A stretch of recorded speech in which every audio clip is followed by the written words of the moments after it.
Section 13.5, diminished triads. So diminished triads are also related to major triads, but they require two adjustments.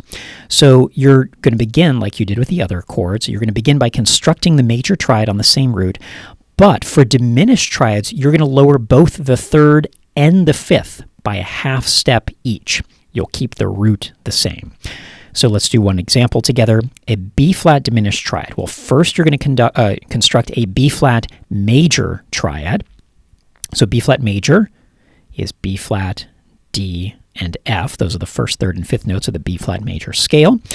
Then, to turn it into a diminished triad, you're going to lower both the third and the fifth by a half step each. So the third of the chord is a D. We'll turn that into D flat. And the fifth of the chord is an F, but we're going to turn it into an F flat.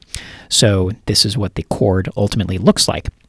And yes, it is grammatically correct here to call that top note an F flat. This is one of those cases where F flat as a note name actually makes more sense in the context of this chord than an E natural would, even though they're the same key on the piano keyboard.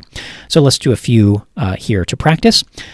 All of these are diminished triads, so they're going to get lowercase letters, and they will also have a degree sign. That's what distinguishes them from minor, so both lowercase and the degree sign.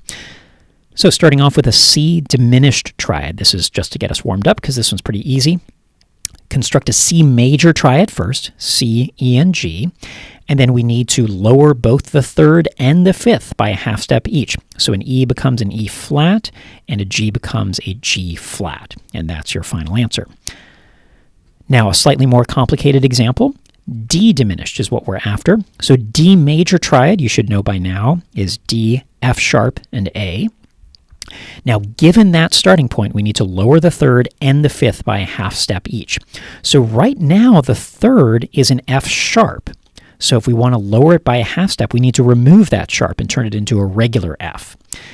The fifth of the chord right now is an A, and to lower it by a half step, we turn it into an A flat. So D, F, and A flat is how we construct a D diminished triad.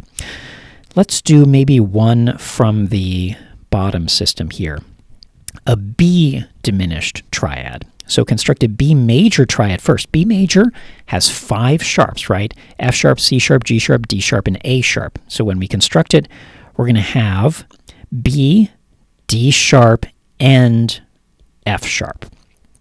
Okay, now we need to turn it into a B diminished triad. So we need to lower both the third and the fifth by a half step each. Well, here, both the third and the fifth have sharps in front of them. So if we get rid of both of those sharps, then we are now on a diminished triad. So work out the rest of these.